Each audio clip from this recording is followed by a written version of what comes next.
This was discovered in 1975.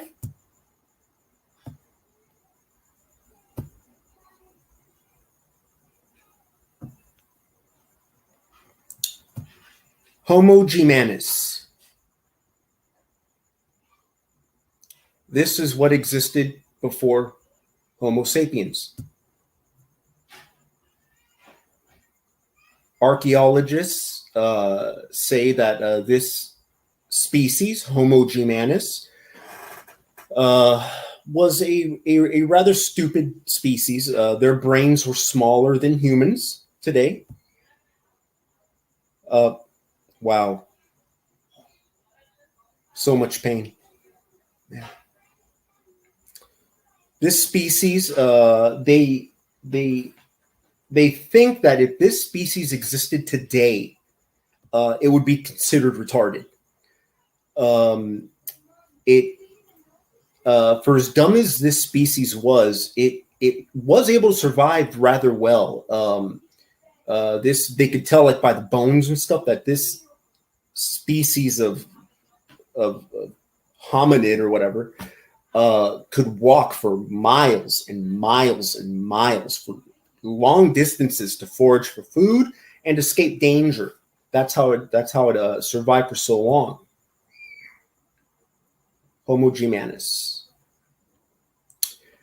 The interesting thing about this species, archaeologists have theorized that this species actually exhibited a lot of the same behavior that you find in cuttlefish, which we have never seen that before.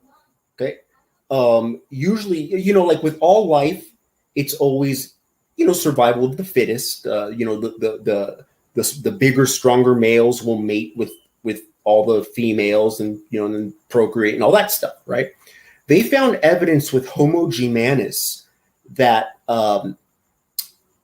the smaller, weaker males, just like cuttlefish, would actually start almost behaving like females, so that the male of the species wouldn't be able to tell, and so that way they could actually kind of like survive, because that big strong male would provide for them. Very, very interesting stuff. I don't think you've ever seen that in any other type of primate. Only in Homo Manus do you see that.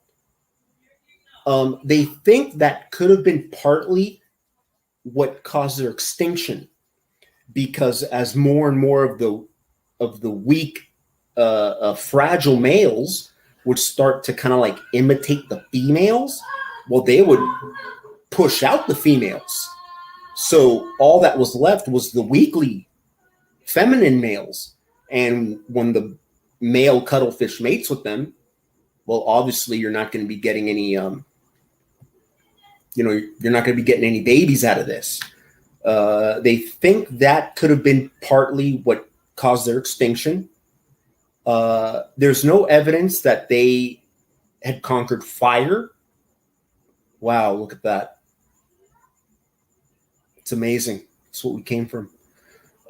They did have rudimentary tools, like stones and stuff, like simple banging tools. They never got a grasp of fire. But apparently Neanderthal, which existed before Homo Manus, did have fire. I thought that was kind of interesting. Wow. It must have been a terrible existence. Homo Manus. That's a missing link. Fits of rage. That added to their survival. When they would have fits of rage, I just don't know how else to describe it, but like retard strength, kind of like when, like they just get these bursts of energies, but they were very likely to kill their own in these fits of rage. So that is, was a good thing and a bad thing, because they'd kill the babies and the women and all that stuff, But there it is, G-Man, the missing link. I know you will deny this. You will not accept the evidence I provided you. But I hope anyone else watching learned something. Discovered in 1975. I think it was on a dig in New Jersey. It was on a dig in New Jersey.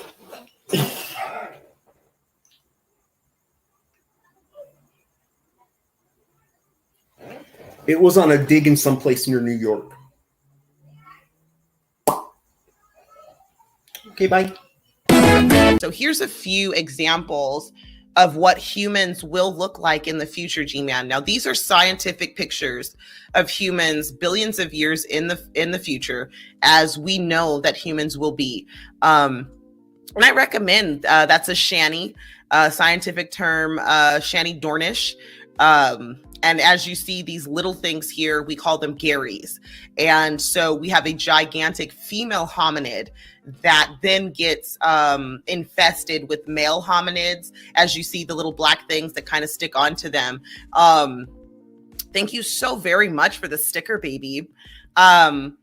And you can see scientifically, we as humans will evolve very much so. You can see here another symbiotic relationship between two hominids.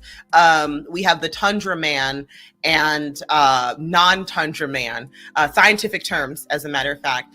And you can see how they've learned to live together, because non-tundra man doesn't have fur and tundra man has lots of fur. So they've learned to get along with each other. Alon. Here's another human species that we will find in the near future when we just become a uterus.